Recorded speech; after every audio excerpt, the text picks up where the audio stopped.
whenever people meet Sarah, first they were like, hey, I want to meet the soup guy. I want to meet that guy from Basic Cable. And then they meet Sarah. And that's when they go, oh, this is why we're going to be friends with you. Hi, I'm Lisa Joyner, wife of TV megastar John Cryer. Mega. Yeah. And I'm Morgan Walsh, married to comedy legend and great actor Matt Walsh. This is a podcast about what it's like when your significant other is just a little too significant. Welcome to Plus One. We are so glad that you're here with us. Thanks for tuning in this week. Hi, everybody. I'm Morgan Walsh. And I'm Lisa Joyner, and we are here as your humble guest of Plus One. We have a great show for you today. I am shocked that we made it in because we shoot in Southern California, and you know we don't do well in rain. I mean, so I'm from the Pacific Northwest, and we know how to handle weather. Thank you. Guide me through this. You're welcome. I can do that. Pouring down rain, yes. But we made it. Our city is not built for rain, though, because you do have to drive through huge puddles. 100%. Yeah, and it doesn't drain properly, and people drive like crazy people. They call in sick. Are we saving the water? Like, don't we need the water? Shouldn't we be saving the water as a city and repurposing it? I feel like we should be, but isn't that what the aquifers are for? I can't fix everything. I can't. But because of this rain, I really do feel like it's the perfect day to have the guest that we have. Yes, actually, it is. Yeah, I know where you're going. Sarah McHale, from the Pacific Northwest, from Washington. We should say that Sarah McHale is married to Joel McHale, who has done shows like Community and The Soup, and what is the show he's on? Animal Control right now. That's a lot of people say that. What is that show? Yeah, that would be awful if I forgot, right? Completely. Sorry, Fox. But also what, Sarah and myself and Morgan all got to know each other in different ways. Sarah just happens to be my neighbor. And you guys don't live far from me. I mean, I'm No. not. Okay, I just For LA standards, Yeah. 10 minutes? Hop, skip. Yeah. Hop, skip. that's why we'll actually see each other. Yeah. Because Yes. there's no traffic. Can walk to your house. That's right. What's funny is I was thinking about when we were talking about having you in, I was thinking about like, when did I first meet Sarah? And I was like, oh, it was when your dog ran away. Do you remember that? No. Do you remember when Cowboy ran away and he came to our house? The two dogs. Oh, yeah. And there's this. Do you really I want to remember? live there. Or are you just saying? No, I do, Okay. but I think we met before that. Did we? The day we moved in, didn't you come? Did you come over? You probably the came day with baked after? goods. I probably came We with had a baked goods. party, which was Joel's idea, and I'm like, why are we having a party on the day too? But I feel like maybe it was just John. I think it was John. It was just John. It was John. He came over because he came back Yeah. and he said, wow, Joel's got a lot of knives. Yeah.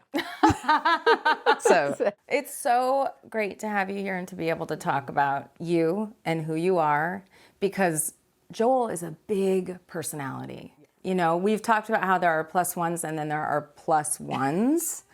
And Joel, who is fantastic and a kind man, and I adore him, is a big presence wherever he goes. And he's giant too. Yeah, like he's what people physically don't also know giant. on television, you don't know how big he is. I've seen him jog in the neighborhood, and his legs are as long as a couch. He's a, love seat. He's giant. he's a big guy and a big personality. yeah, he And takes you're up a lot of so- space. I remember it dawned on me, not when we were first married, which is interesting. Maybe it was the honeymoon phase, but it was when we moved to LA and we're living in an apartment, and I'm like, wow, you take up a lot of space. You know, having hung out now and spent time in LA and playing sports with you guys and everything, it's like I refuse and have made it very clear I will not play on a team opposite Joel. Oh, I no. will not. No, neither. super competitive. He is, and he's I'm good, Good at though, right? everything, which He's is good at everything. Yeah. But you're good. Yeah, but I'm not as good as him. And the first time we played tennis was in the 90s, and I had played in high school, and I went to state, and so I thought I was, You went to state? Well, that's yeah, and impressive. lost in my first match. Okay. But in doubles, not singles. I was not a singles player. It's their fault.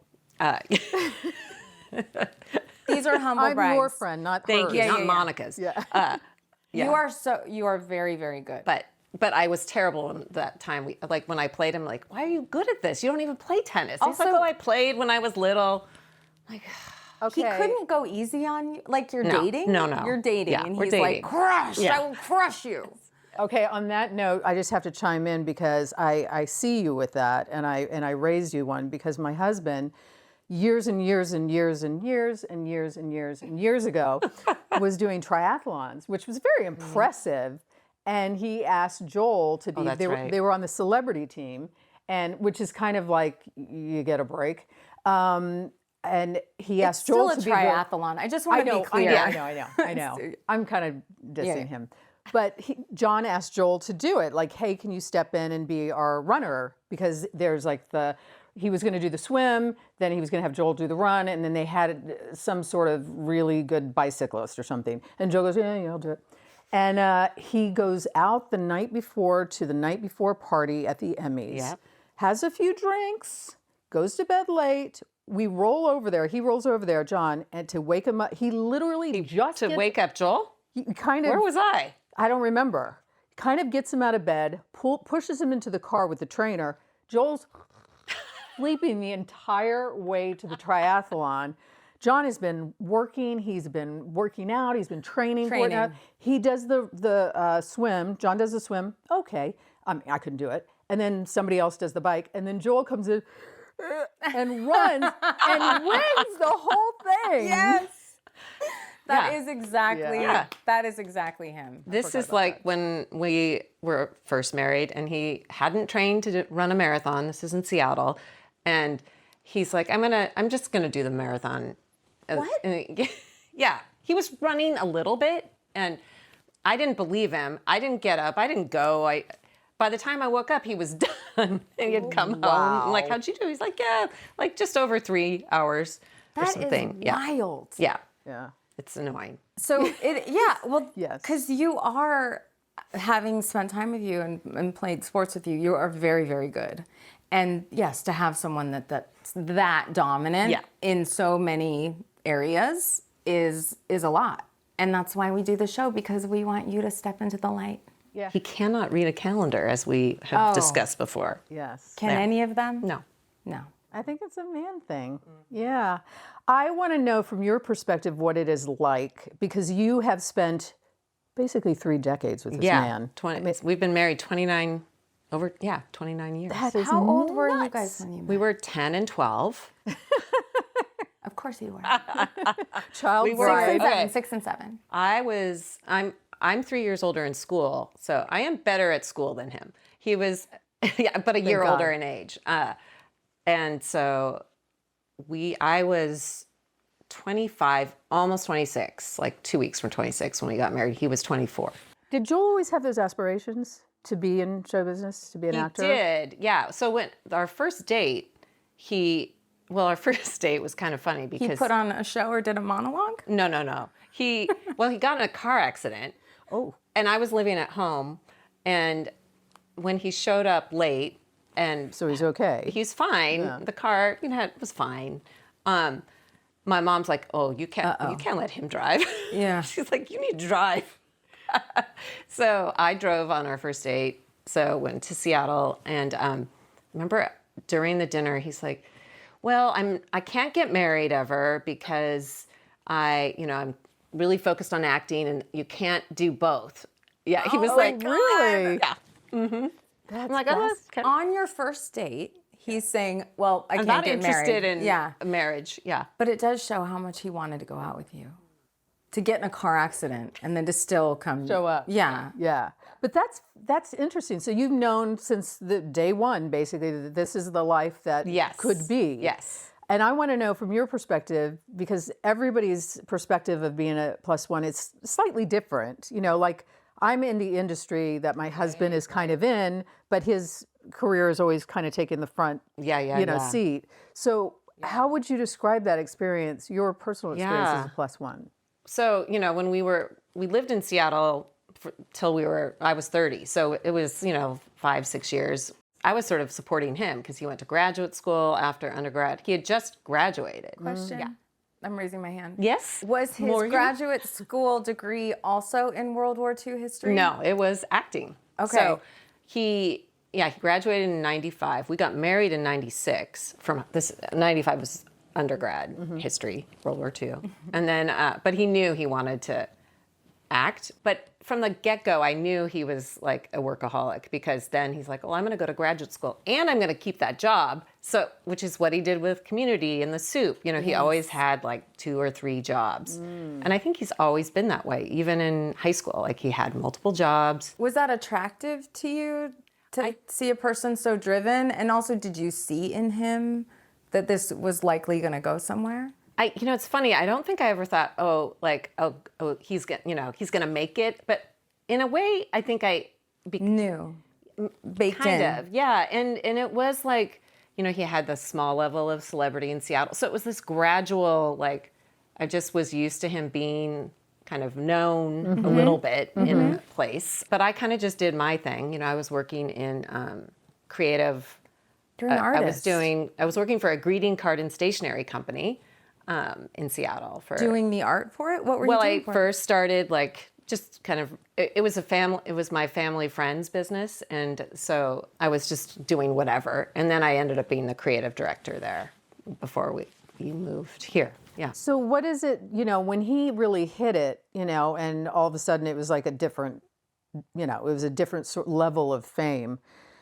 Was that something that you really had to adjust to, or how did it work for you? It always felt gradual. Oh, really? Yeah, it's never, and you know, he's not attracting like popper. You know, nobody was ever really hunting him down. Yeah. Just kind of strange people would hunt him down and be funny stories. Yeah. And that's just like Ken and me, and that's just his friends. Strange people, you know. Neighbors, whatever. Yeah. My hands are clean. Some guy named John. But how did it feel when you had to go to red carpet events? And because that was kind of, for each of us, I think it was kind of a like, okay, this is what at we're least doing. a thing. Yeah, it was weird. I remember wanting to have a book with me I'm like, I need to bring a book or something after I went to the first one. I love that. I really love that, because I feel like that encapsulates you too. Like, this is, you're there to support him. You're there to go for it, but also it's not that interesting, the Hollywood of it all, you know, to you. Yeah. That's so cool. Yeah, so that first one, I'm like, what is this? Deer in headlights?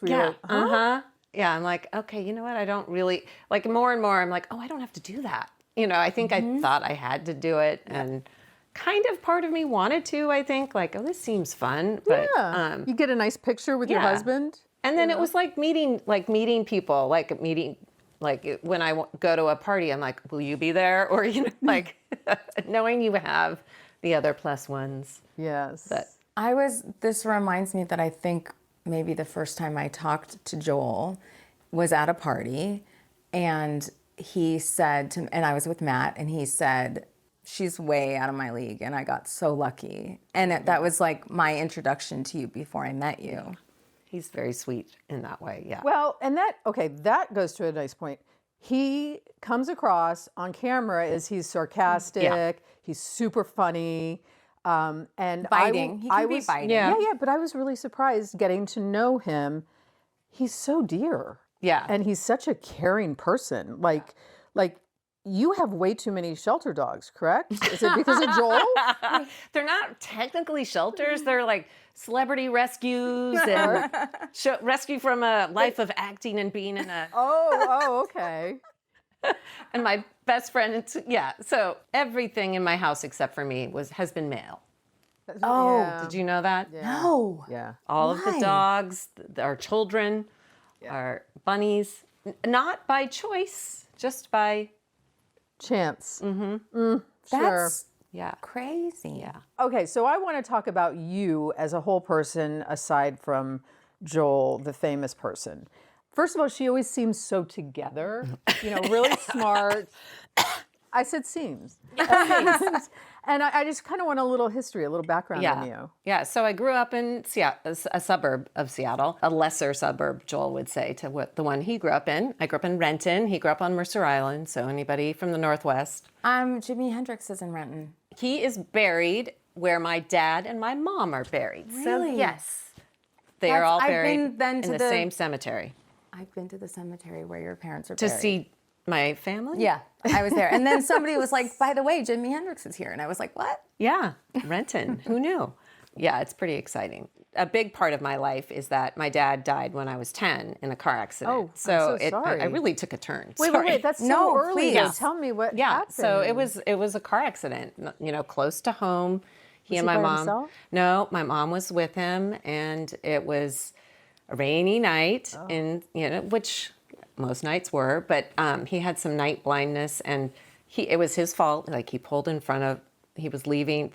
Apparently they'd been dancing all night. Had a wonderful night. My aunt, his sister, and my uncle were there. It was a high school fundraiser for my cousins were in high school, and. Yeah, so just a fluke accident. He did not have a seatbelt on. Always wear your seatbelt. My mom did. Those were different times, too. Yep. It was 81. He died, I think in the middle of the night. Wow. So At that age. At 10. 10 is really that developmental. yeah, I was in 5th grade, and then my brother was in 7th grade. And he already had some struggles and learning stuff, but it really kind of took him down the route and he would be fine with me sharing this, with drug and alcohol and suicide attempt. And so it was a rocky time through high school but again, it seemed like I had it all together because my way of coping was so different than my brother's. How was yours? What was your way? Became I already was Caretaker? caretaker, overachieving student, athlete. And I also had a strong faith that my mom and dad had both instilled in me. So that was part that. I didn't know that. Yeah. So grew up going to Methodist church and, so that, and then I had just an amazing group of friends, from that, I'm still in touch with. How did that inform your life view? Because at 10 years old, taking on the responsibility that you had to take on unknowingly, you just did it. Yeah. How did that inform or change your life? I lost myself somewhat because I was so focused on caring for my mom too. I found all of the notes I had written to her. I would just write her notes all the time. Just During funny, the day, I still write when- notes. when you No, lived I'm there? really- But I'd be like, you're doing a great job. Sarah. It's, Wow. and And you do in your art now. I know, it was Yes. there was a fear that she wouldn't, I remember waiting by the window, why isn't she home yet? And then just, it was Wait. Take when me she back. would, if she would If she was go late. out, I was 12 and she would and go you were run an errand. terrified of losing her. Yes. Yeah. We catastrophize. And then, yes. I really overfunctioned to compensate. And then it was sort of when I got to college that I, for the first time, kind of was like, oh, I have to really look at. Your own. Yeah.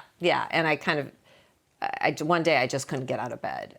Oh, wow. And it was then I had a season in my 20s where depression was definitely a challenge. And Joel was amazing throughout that. Oh, he was with you at Yeah, that because point. we met, I think at one point his mom might have been like, this is a lot.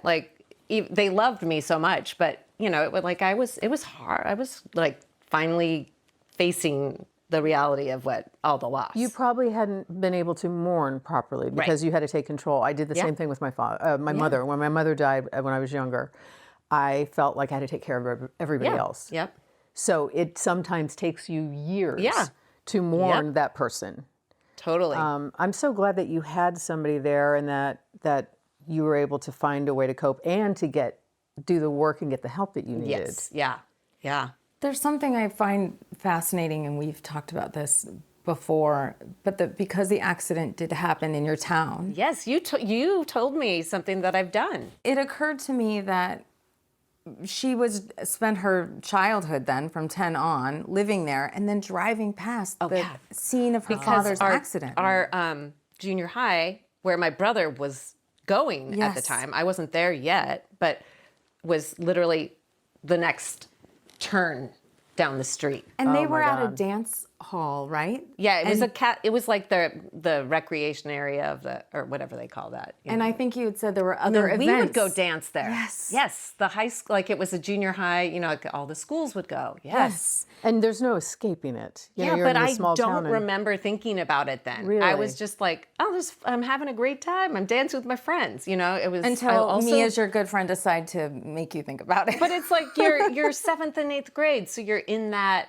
like you're I just kind of like robotically went through things, but then I would also deal with things that it was a weird both and. How did that work for you when you did sort of retrace it? I haven't written as much as I want to about it. But that is something like, so the art part of my life, like that's a big part, but I'm also trying to write more. It's a very cathartic form of art. It is. I know that, I want to get into it a little bit later in more depth, but we know each other also through your service work and your advocacy, and that I found that art is such a way to process trauma. I mean, it's unbelievably, it's almost better than talk therapy for some people. It really is.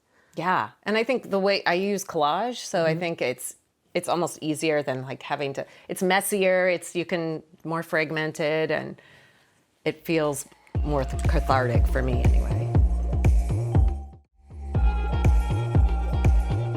Like Joel was, knew that he would pursue acting. Did you know that you were going to pursue art? Well, it's funny. My undergrad was, I act like I have a graduate degree. Your undergrad. I feel like it's because I'm always doing just classes. I'm like a lifelong learner, but it's not going to be a master's or a PhD. But they're just letters. Yeah, I don't need those. I have plenty of other letters. Yes. The guy who works with Eddie's like, I'm just going to put all the letters that are like my diagnoses after my name, like ADHD. And there's a lot. Yeah. But for all of us. Yeah, I think I was afraid to pursue art as a kind of the student, and so in college I took a lot of art history, but I was a psychology major because I thought, I just help people because that's what I kind of did, with caretaking and my mom. And you continue to do so. Yeah, and I think that, so it's, I don't even know if you know another part of what I do. I went through a training for spiritual direction.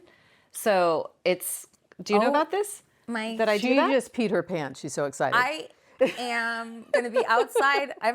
You've already discovered me in your yard at times throughout the pandemic. I would go in there, but I'm going to be outside your house, like trying to look in your window and wait for an appointment. Oh, so it's an ancient practice, and there's different faiths have it. I was trained in the Christian version of it, but I'm not Catholic, but there's a big history of it with Catholicism too. And it's really just listening and being with someone and helping them to kind of tune into their soul and or their spirit, however they connect to kind of the deeper part of who they are, and whether or not that's a God image for them.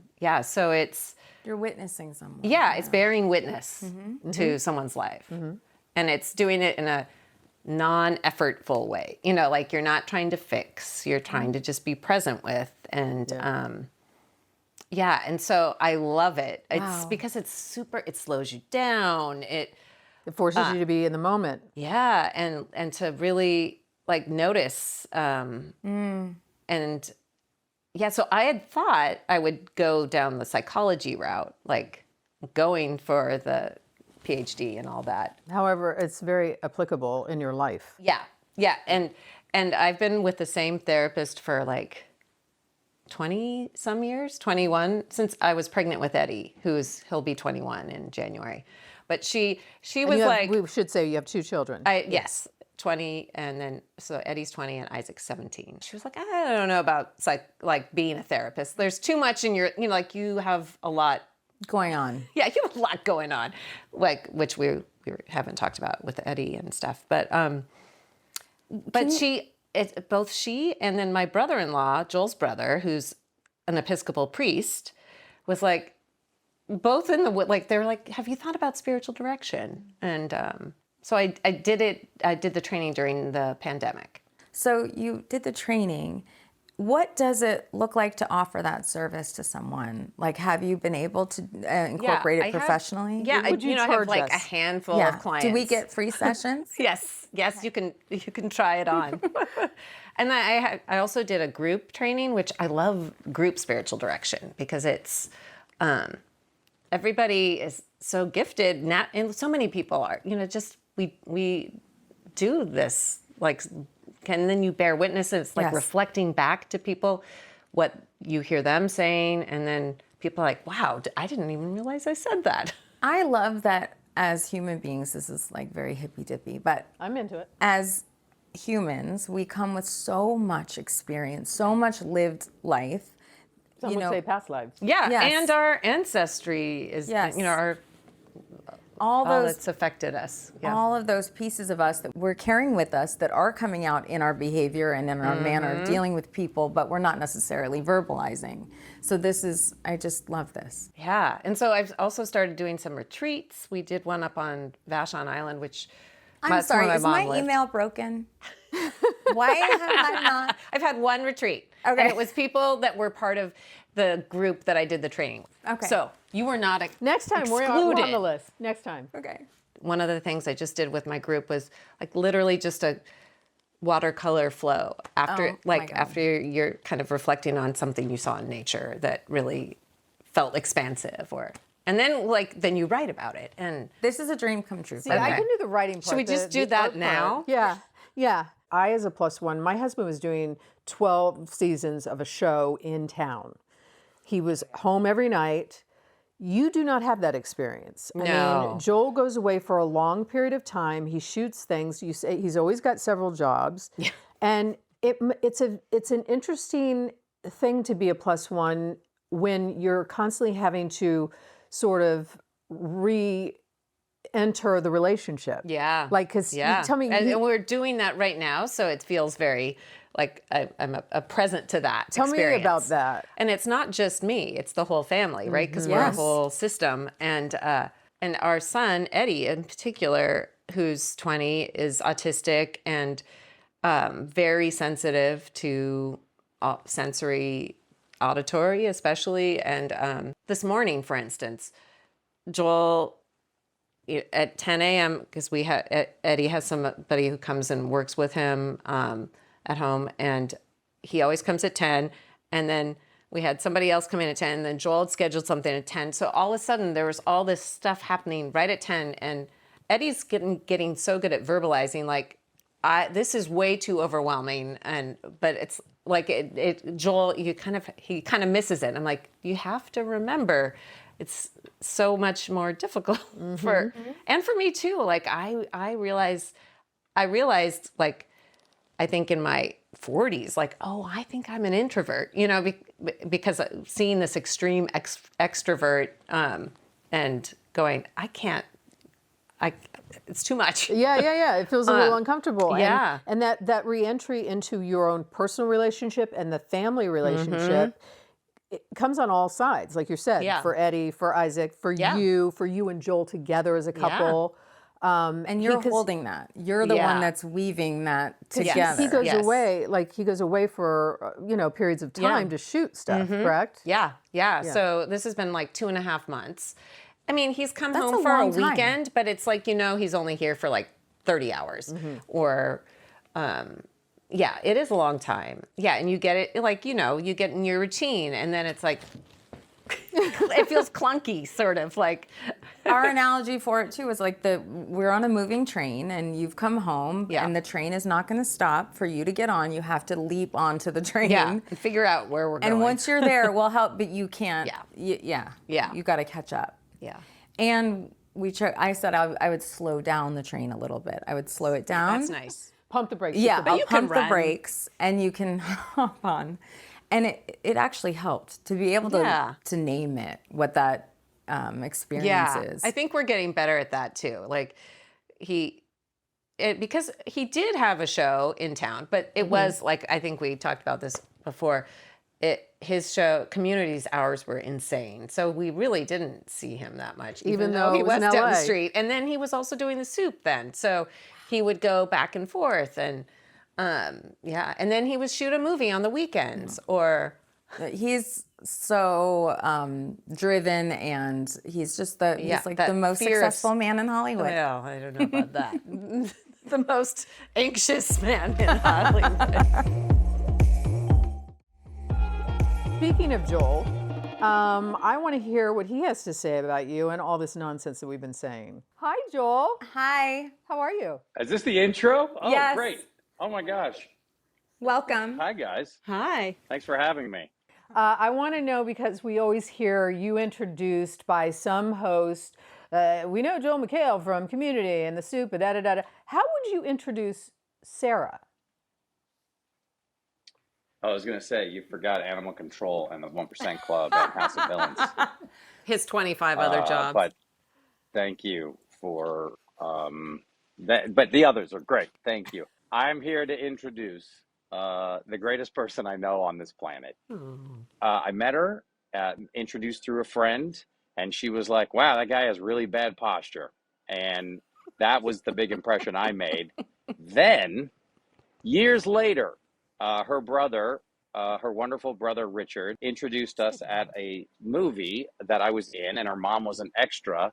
And I was like, I'm talking to Sarah Williams right now. And I didn't know what an allergist was, which she was like, this is definitely marriage material.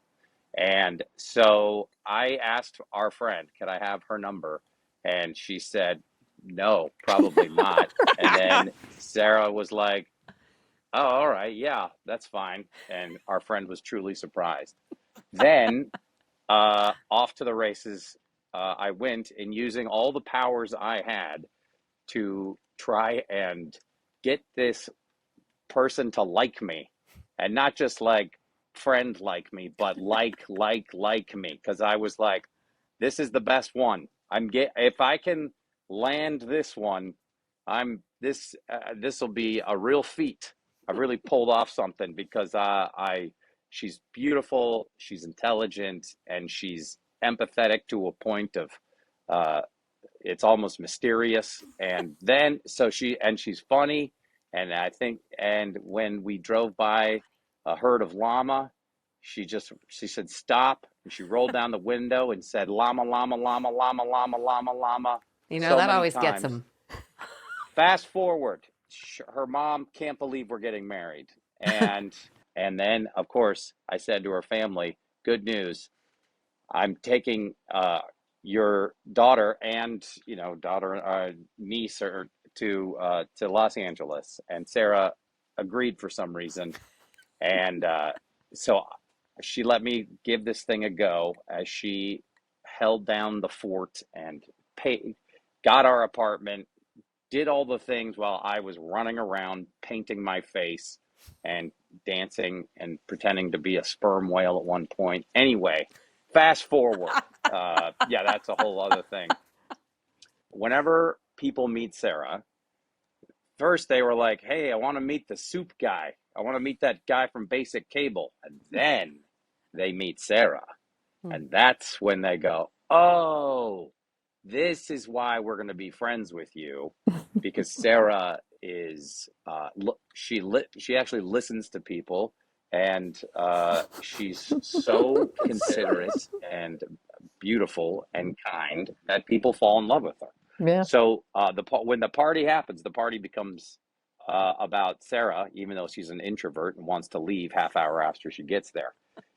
But Sarah actually listens to people, and they pursue her to talk to her. And now she's got this whole I would say business going. It's made her so much money, and she's taken so much money from these people. Then you have the parent groups that she runs and leads, and has become the captain of those ships, and knows where the wind is, and when the sails can get full, and where people who have kids that are neurodivergent and differently thinking, and how to love them the best that you can, responsibly and practically. And then there's the whole other side of Sarah that where she loves art and she loves making things and she loves that world, and I love just holding on to her cool outfit that everybody wears at those events, and I become her plus 10 and plus 11 on those, and I just am so happy to be there.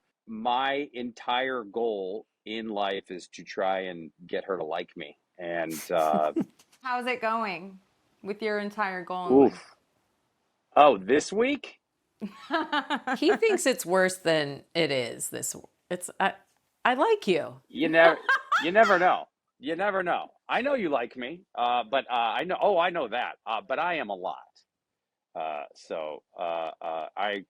I'm an overwhelming presence in everyone's life. So if I can just keep that at if you just get like a governor on there, or like a collar of some sort, and then I can spin around later on my own, like a dog at a dog park in Silver Lake, and. Well, Joel, thank you so much Don't try to wrap this up. I'm still in the middle of my intro, which you've interrupted.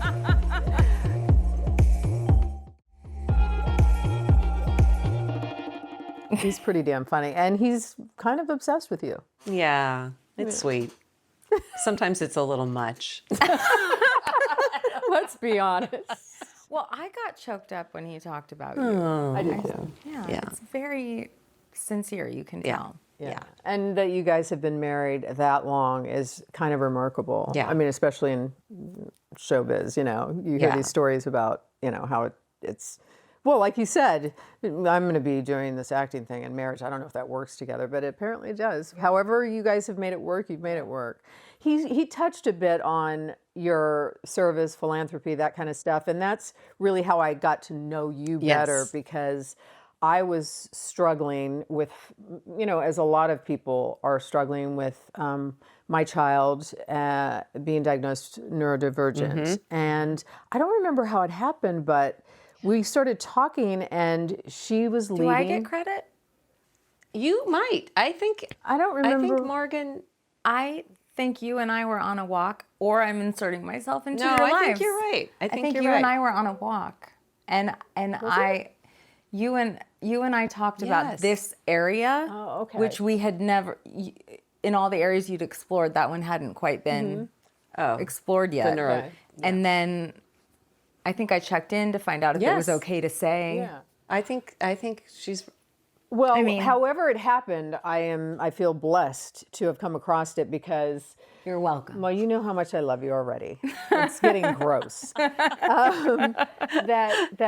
There was nothing out there for parents. And one of my missions, and it may have been because I talked about what I want to do for a nonprofit, is to sort of give parents resources to help them, because you feel at sea and you feel like you're the only person there when you're struggling, and your child is struggling, more importantly, with all these issues. And then, however it happened, Morgan connected us, and you run a support group for parents of children who are neurodiverse. And I have to tell you, you said to me a couple weeks ago, you were like, you're always there. It's like, I will not miss a meeting, because it brings me so much comfort to know that whatever part of that journey I'm on, I am not alone. Yeah.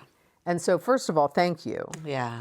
And secondly, I want to know how you decided this is what you needed to do. Yeah. So, our son, Eddie, was diagnosed autistic, I think when he was in third grade or right before third grade, but we knew there were neuro differences. Through my parent coach, Connie Lillis, who you met, that we found Connie. Kind of took a while to find Connie, because again, there weren't those resources. And it was funny. It was through a friend. It's often through other moms, absolutely, or parents. Not always moms, but mostly moms. And she was talking about her, and I'm like, wait, who is this woman? And so actually, no, my friend didn't tell me. My therapist told me about her. She's like, because she had seen me struggling for years. And she's like, I think I know someone who might be able to help you. And then I told my friend, she's like, oh, we work with her. Like, why didn't you tell me? But, we found her when we needed to. So it was Connie who told me about this conference.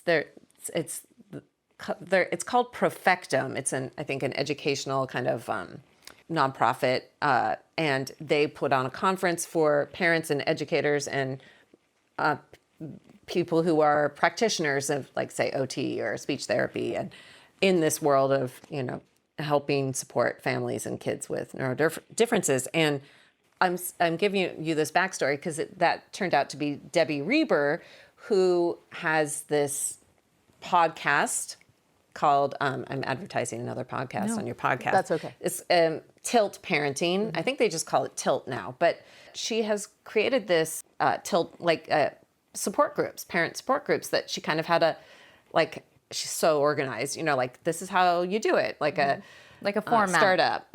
And so we had met, and I said, I feel like I want to start one. And so it was probably I should know when we did this, but it was 2017 or 2018. So I put it on her website. So she has the different places around, probably So people internationally. can find you. Yeah. So there's different groups like this, Tilt parent groups. But we've kind of it's become its own thing since the beginning, but it's grown.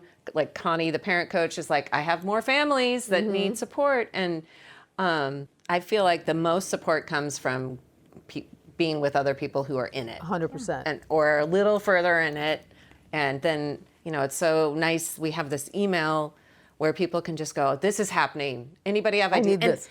And inevitably somebody comes in, couple people usually, like when I had a friend who was struggling, it's like, what do you, it's this network, and It's analogous to recovery programs Yes, too. yes. I have 19 years, and Right. just shared experience is everything. Yeah. It really is just saying, you're not alone. Me Yep. too. I get it. There's such a shorthand. Yes. Just like, Yeah. just like Yes. recovery. There's such a shorthand that goes, the first time I walked into the meeting, I mean, I knew Sarah, didn't know her that well, Yeah. but walked into the meeting and you say something and you hear the yeah. Like you don't have to, there's no wasted words. Everybody understands. There's nobody saying, you know what you should do? Yeah. Should you try, No.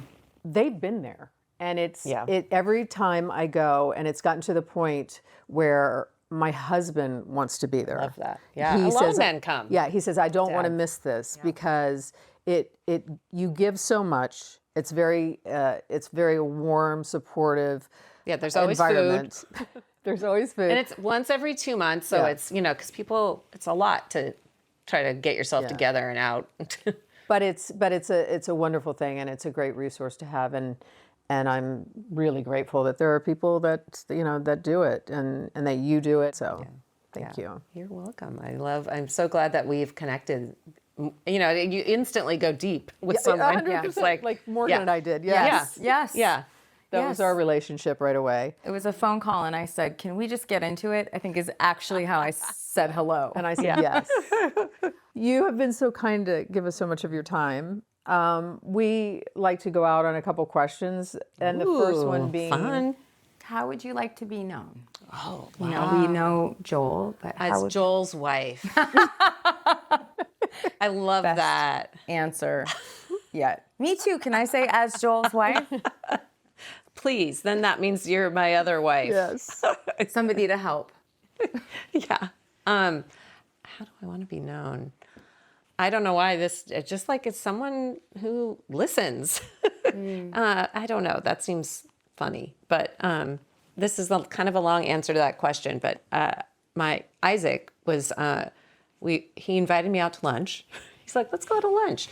My 17-year-old, and so we had this lovely little lunch. It was just like Amazing. chatting, and then he was talking about, he's like, do you ever just kind of think about like, why are we here? And like, what's life really about? And like, what are and I was like, yeah, I do think about that. And I was thinking about, I said something like, what really matters, especially after you've gone through like watching your parent die and kind of being with end of life sort of situations like that, it's like what really mattered and what I really wanted for her in that moment was for her to have the people around her who loved her and knew her, and connection. It was all about human connection, just presence. Like she was present, and You bared witness. yeah, I understand exactly what you're saying. You know, Me too. it's just to be a yeah, facilitator, sort of that. Yeah. You know, and to have that. You know, it's wonderful to have people feel that safety and that yeah, vulnerability and that connection. yeah, To see people. yeah. Like really, See them. yeah. At a very deep level. I always Get into it. Yes. She got into it. Yes. yeah. It's gonna be just That's get what's into it. going to be on Yeah. Sarah McHale. She got into it. Yeah. There we go. And then for our final question, it would be our +1 last one. Ooh. If Joel was not available and you had an event to go Pick to, somebody else. dead or alive, who would be your +1? This sounds weird because now I'm like, my dad. I just want more time with my dad. Yeah. He was like awesome, and he was gone when I was 10. I would just love to hang out with him. How does that sound weird? That sounds beautiful. It doesn't sound weird. It just sounds weird because it's like my dad and my husband, you know. And it is kind of weird. Not weird. It's just that I think Joel does remind me somewhat of my dad, you know, like a lot of things about him. So, yeah. That's awesome. You made me emotional. Yeah. Well, this has been an absolute joy. Thank This you. has been. Can you come back next week? Sure. And we'll do our Therapy group. watercoloring. Yes. And I'm so excited about the water. All right. is And this how you watercolor? wait, that's what I got to get down. You just let it flow. Thank you to everybody who listened and watched. And please Listening. go to our page and follow us on social. Follow us on social. And Sign me thrilled up. to be here. Thank you. We'll see you next time.